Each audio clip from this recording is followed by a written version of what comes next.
Hello, galera! Meu nome é Maria Helena e hoje a gente vai ter mais uma aula de inglês. Então, fica ligado na dica.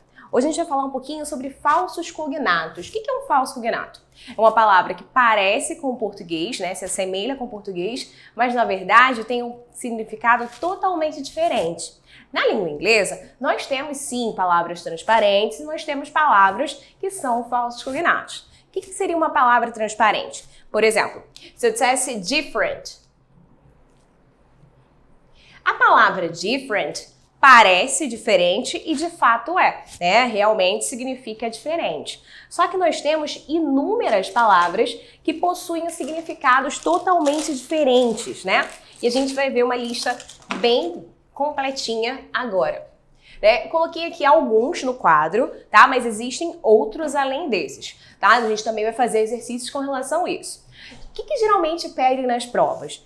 Geralmente eles pedem o significado de alguma palavra, um sinônimo dessa palavra, ou para você completar o texto usando um desses falsos cognatos. Em algumas vezes também acontece de cair alguma palavra dentro de um texto e você precisa interpretar aquilo. Se você acha que aquilo ali está parecendo com o português, mas na verdade tem um sentido diferente, né, já faz aquela confusão, você já entende totalmente o contrário do que aquilo é. Então, nossa primeira palavra que nós temos ali é actually, né? Actually significa na verdade, né? De fato.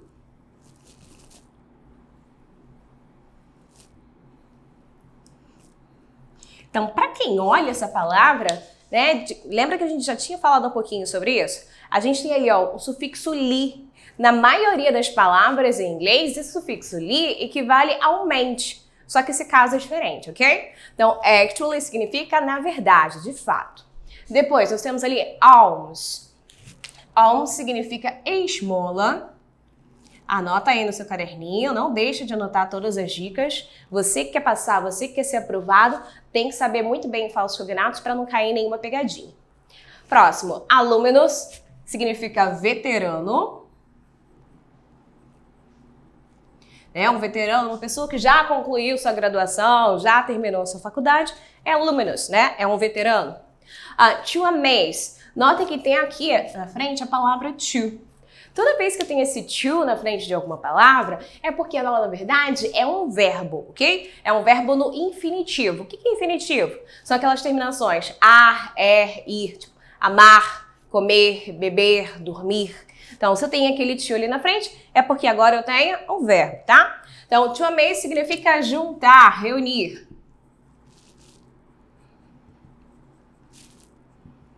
Em seguida, nós temos anthem, né? Que significa hino. Por exemplo, o hino do Brasil, né? The Anthem of Brazil. Depois, nós temos antique, que significa antigo. To apologize. Olha, mais uma vez. Se eu tenho a palavra to na frente da palavra original, eu tenho ali um verbo. To apologize, inclusive, tem até música. It's too late to apologize. Too late significa, no caso, to apologize, pedir desculpa, né? Se desculpar por algo. To assist. Esse ali dá para mais ou menos lembrar do português, mas não muito. O que, por exemplo, a assistência técnica faz? A assistência técnica vai te ajudar, vai te auxiliar. Esse assistir, né, no caso, não é o assistir de, por exemplo, você assistir televisão. Assist é no caso de você ajudar, de você auxiliar. Depois, appointment, que significa compromisso.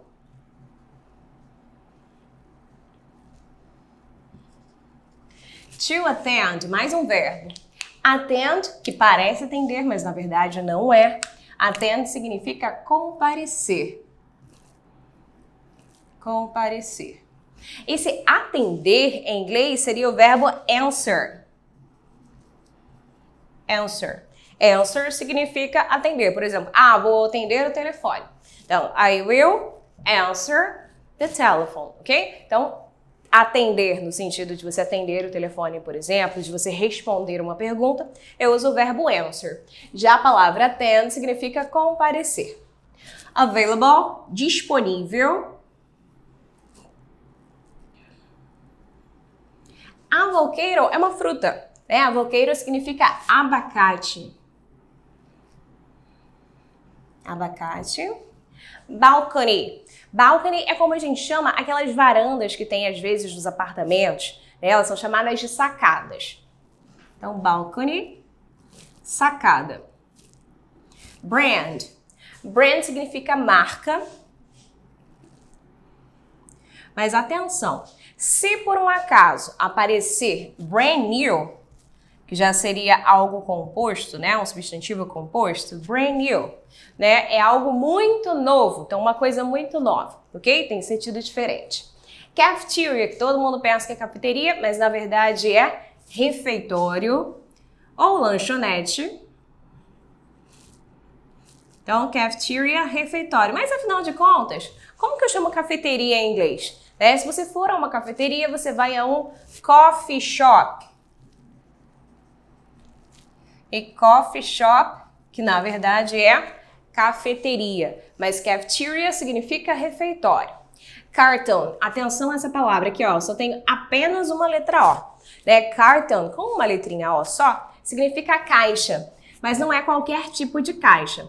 Caixas em geral nós chamamos de box, né? B-O-X, box. Só que esse carton é caixa geralmente que vem alimento.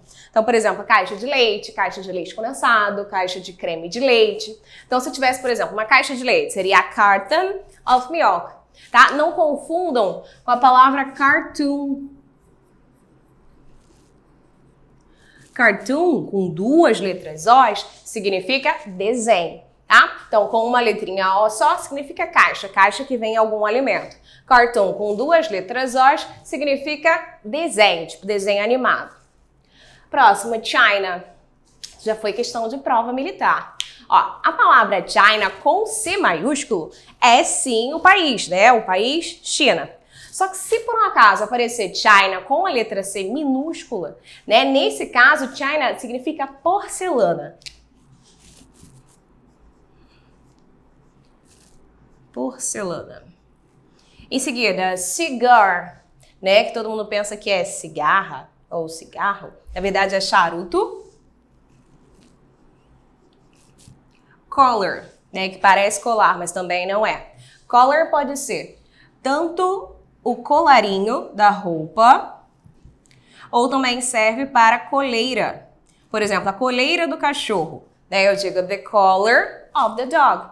Né? Então, collar pode ser tanto colarinho de roupa, ou pode ser também coleira de cachorro, coleira de algum animal.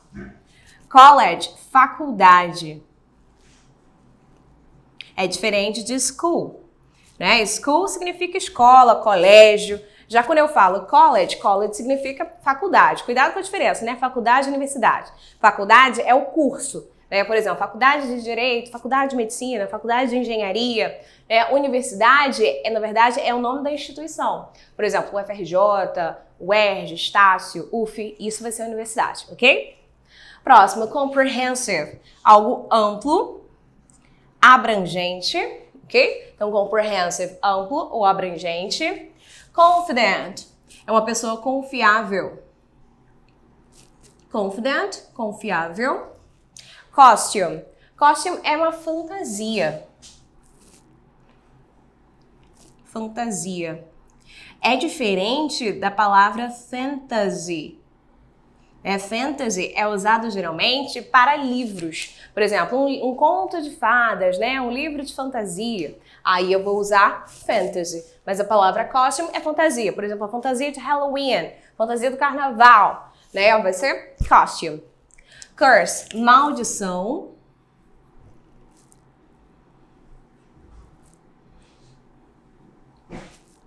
Curse, maldição.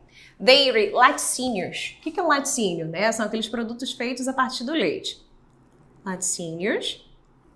Data. Né? Data vem do latim e significa dados ou informações. Deception é engano. State. Notem ali, ó. State com a letra E aqui no começo. Se tem a palavra state com a letra E no começo dela, aquilo significa imóvel.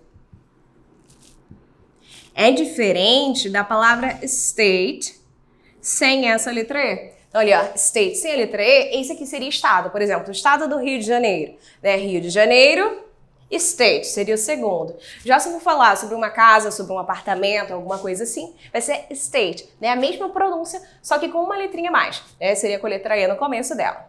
Eventually significa finalmente. Esse aqui realmente não tem nada a ver. Eventually parece eventualmente, mas não é. Eventually significa finalmente. Exit. Esse aqui geralmente a gente vê nas portas, né? Exit significa saída. Saída. Tem uma outra palavra que geralmente vocês veem também em portas de banco, que são push e pull. Essas duas palavras também causam confusão, porque a palavra push parece puxar, mas na verdade não é. Push significa empurrar e pull significa puxar, né? Um é o contrário do outro. Exquisite. Se você chamar alguém de exquisite, essa pessoa é bonita, essa pessoa é elegante, não tem nada a ver com o que parece. Fabric, tecido. Fate, destino. Vamos lá, seguindo a gente tem aqui agora a palavra hazard. Hazard significa risco. Depois nós temos injury, que é um ferimento. To intend, olha lá, mais uma vez, tem a palavra to no início, sei que é verbo. Intend é pretender. Intend significa pretender, ok? E como que eu poderia dizer entender em inglês? Entender já é uma palavra diferente, que é understand. Understand, ok? Então, intend, pretender, e understand, que seria o verbo entender. Journal. Journal vai ser uma revista acadêmica, né? Uma revista geralmente utilizada nas universidades. É diferente de newspaper.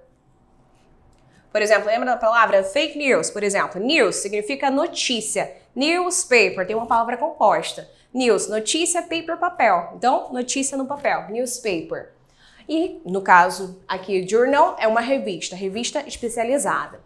Lecture, palestra, também já foi questão de concurso. Legend, inclusive já teve um filme do Batman com esse nome. Legend, lenda.